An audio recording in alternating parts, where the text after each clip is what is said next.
Hey guys, welcome to Is It Worth a Sandwich? Bethesda is celebrating its 2-year anniversary of the Creation Club with its biggest release yet. I felt the Creation Club's been moving in the right direction and adding more content to their creations, so I'm a little hopeful that this batch will look pretty good. We're going to be covering all the mods that came out this time around. The Grey Cowl Returns, Handle Harem, Dead Man's Dread, Goblins, Saints and Seducers, and the 2 alternative armors, Ebony Plate and Steel Soldier. We're going to start with the 2 aforementioned armors, both available for 100 Bethesda bucks each. Both of the armors seem to be ports from the Blades mobile game. For the Ebony Plate armor, you receive a letter from the head of the Crimson Dirks, the bandits from all the other Creation Club mods. She instructs you to head to the Windhelm docks and offer alms to a beggar, then come to the Shrine of Talos and judge her for her actions. Unfortunately, you can't talk to her and she just attacks you immediately. One short fight later, and a new set of ebony armor is yours. I was hoping for a bit more of a dramatic conclusion to the alternative armor's quest line, but oh well. Next we have the Steel Soldier armor. We are sent to Dragon's Bridge to find a note that someone left there. Apparently, a local guard has gone missing, but one of his fellow guards, Alpheus, saw him jump off a cliff and no one investigated it. After you go to investigate the body, you find out that Alpheus is not who he claims to be, and when you go back to Dragon's Bridge, you find Alpheus's confession. This is starting to remind me of those quick murder mysteries from Rick and Morty. My mother's dead, and I killed her. Here's the weapon, and cuff me, thank you very much. Alpheus is waiting for us on the bridge. After we've avenged this nameless guard, the Steel Soldier armor is ours. Justice! So the armor looks alright, and kinda has a unique patched-together look. And now to dispose of the body in a foolproof way, according to the fiction of this quest. If you like either of these armors, they're worth checking out, but the quests are a little lackluster. Next, we shall become Master Criminals, with the Grey Cowl for 250 Bethesda bucks. To obtain the Grey Cowl, you are pulled into a conspiracy in Riften, involving a land deal and people hiding their true identities. That I kinda just bumbled through. I didn't really enjoy the quest that much, but I also wasn't paying that close attention to the conspiracy going on around me. You might have a better time with that if you pay attention. You do have to do some sneaking and general skullduggery, which was fun. Once you've thieved enough, you head to Silverdrift Lair to find a sword that can bring back the dead. I think this was more metaphorical, because I keep stabbing things that are dead and they keep not coming back. Finally, you head to the graveyard in Riften, where the Thieves' Guild back entrance is, and give the sword to the Grey Fox, who is able to re-break the curse so you can become the new Grey Fox. The hood looks like it did in Oblivion and has similar enchantments, granting you a plus 25 to your stealth, 50 pounds to your carrying capacity, and a permanent detect life spell. The hood will also make guards immediately hostile towards you, and you will not gain any bounty while wearing the hood. If you're looking for an item that can actually change up how you play Skyrim, you may want to check out the Grey Cowl. After all, it's only 250 Bethesda bucks. I've noticed that my house is getting a little bit crowded, so it may be time to move, and we're going to check out the new house mod, Hinderheim, for 400 Bethesda bucks. You'll receive a note from the courier challenging you to prove your blade against Yevden Shield Hearth, to earn a house that supposedly rivals the halls of Sovngarde itself. As I arrived to do battle, unfortunately my reindeer kicked her to death, so I suppose the house is his. Well, let's check out my dear's new house. Hinderheim is gorgeous. This is definitely the best looking house on the Creation Club. It's spacious, it has all the crafting stations you could need, an impressive trophy room in the basement. It also has the now standard places to put the various artifacts you found throughout your journey. I like Henderheim. I feel it could use a few more storage chests that you can quickly access. But other than that, it's a really beautiful house mod. And of course, it does work with adoption. Really? Do you have a place I can live?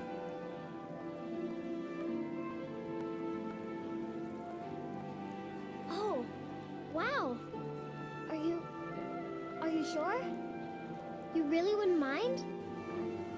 Sorry, the house technically belongs to my reindeer, and he is definitely not ready to be a father. All in all, Henderheim is a beautiful house. It's grand, has lots of nice small touches that give it a lot of character, and I think some of my pets will love it here. Next up, we're going to add some new monsters to our game with Goblins for 400 Bethesda bucks. To start this quest, head to the Bee in the Barb, where you will find a note about goblins and warning that Malakath, one of the Daedric princes, may have crossed over into our world. You'll need to head to Grom's Pass to find out. I like this mod, and the twist is fun, so if you don't want this quest foiled for you, I would skip ahead to the time on the screen. Upon entering Grom's Pass, you are beset by goblins, who fight like either bigger weaklings or falmers that can see. You will also find a new alchemic ingredient, a blue mushroom. After fighting your way through a few goblins in close quarters, you will encounter their leader. Is it true that the dreaded Malakath has built an army of goblins? No, it's just an orc who has used the mushrooms to paint himself blue and say he was Malakath. Truly, a leader among goblins. It turns out goblins are not very smart. The main attraction of this mod is Go the Goblin, a new companion. Go is great. He's fun to talk with in the way Skyrim NPCs usually aren't. He's extremely effective in combat, occasionally summoning a Storm Atronach, which really freaked me out the first time he did that. You're also able to customize what Go is wearing, but I think his starting gear looks the best. You just cannot beat wearing a skull on your head. Overall, I liked Goblins. A short dungeon, some new enemies added to the list of random encounters, and a companion with a lot going on. I like this mod. Next, we have the most expensive creation with Saints and Seducers for 1,500 Bethesda bucks. A side note, this creation also comes with rare curios if you have not purchased it already. I had to reinstall rare curios because of this, so just look out for that. You may be thinking, Joe, you just called this a creation, not a mod. Yes, I feel this is the first bit of Creation Club content that warrants actually being called a creation and not just a mod. Saints and Seducers is heavily inspired by the Shivering Isles expansion pack from Oblivion, where you travel to the realm of the mad god Sheogorath, and I have very fond memories of that. Saints and Seducers starts when you are sent to go find Rasad, one of the Khajiit merchants, to talk about his bandit troubles. I think the fact that he's floating away would be more concerning, but okay, bandits. Rasad then gives you a note telling you about his trouble. 2 new groups of bandits with strange armor have been attacking caravans, and you have been hired to sort it out. Taking out both bandit camps is relatively simple. Notes on both the Saints and Seducers leader will direct you to additional side quests, as well as the locations of the heads of the Saints and Seducers bandit clans. You will also be able to find at least a full set of both Golden Saint and Dark Seducer's armor at both camps. This is the armor worn by the Daedric guards of Sheogorath's realm of Oblivion, the Golden Saints and Dark Seducers respectively. The Dark Seducer's armor is quite something. You don't usually get to see that level of impracticality in male armors. It's refreshing. You will also find 2 new pets at each of the camps. These little cuties are called nymphs.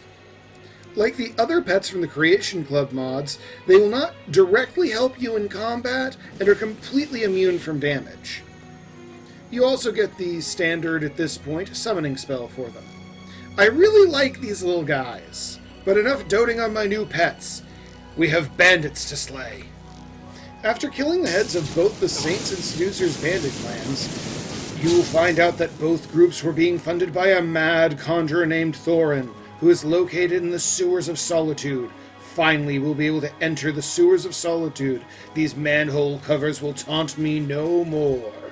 If you were concerned that this quest would end with a sewer level, it leads into an underground root system that resembles the Shivering Isles themselves, with some of the alien flora and fauna of the Mad God's realm.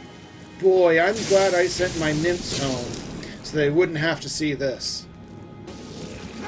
After fighting your way through the root system, you finally arrive at the lair of the Mad Mage himself. Thorin is a fairly challenging fight. He summons Golden Saints and Dark Seducers to his side and teleports around, shooting lightning at you. After defeating Thorin, you're able to retrieve a bunch of interesting loot, including the Ring of Disrobing, spell books to summon your own Golden Saints and Dark Seducers, and the Sword of Jiggalag, an item that I'm not going to talk about because it involves major spoilers for the Shivering Isles from Oblivion. There is also a quest to track down recipes for the Amber and Madness armors, another 2 sets of armors from the Shivering Isles. Oh, and the weapons to go with them. I like the look of both armor sets. I tend to prefer the armor, but I'm running a heavy armor build, so I need something a little bit sturdier. Ah, that's better. I really like the Saints and Seducers creation. It's loaded with content, and I didn't even cover all of it here. The thing I end up liking most about this quest line is it's broken into smaller pieces that you could pepper throughout a playthrough. I did everything in one sitting, but that was my choice. The problem I have with Saints and Seducers is the $15 price tag. I think this is really good content for Skyrim, but I think 15 is just a little too much for what you're getting. I'm torn on recommending this creation. The last mod we'll be covering is Dead Man's Dread for 750 Bethesda bucks. I saved this one for last because it's the one I was the most looking forward to. It's pirates, and I'm excited! To start your pirate adventure, you head to the Winking Skeever and find a book that leads you to finding a hidden note in the Solitude Jail. You can do this by either bribing or intimidating the guard, or by just getting arrested. After a bit of running around, we've killed some bandits and are ready to board a paddle boat to head to a new secret island. On this island, we will find several hostile skeletal gods and a cave leading to a mysterious grotto. Here we be finding a pirate ship, haunted by the bones of its damned crew. Ye be fighting your way down, battling more skeletons below deck. Ye eventually find your way to the captain's quarters. There ye be finding Cyrus's saber and clothes. He be the protagonist from Redguard. I never be playing that one myself. Once ye be retrieving that there blade, you'll be beset by the souls of those damned sailors, and be having to fight your way back out. I wish more dungeons were doing stuff like this. Don't ye be worrying. I be dropping the final pixel now. On the pirate ship, you do find several sets of clothing, including the captain's coat, which might just be my new walking around clothes. After completing the dungeon, you receive a letter from a courier saying that, did you know people can live on ships? You then head back to the island and claim the ship as your own. The ship itself is beautiful and has all the amenities and crafting stations you could need. And like the rest of the Creation Club mods, this one enables you to adopt children. Best. Can you be my father? Really? Do you have a place I could live?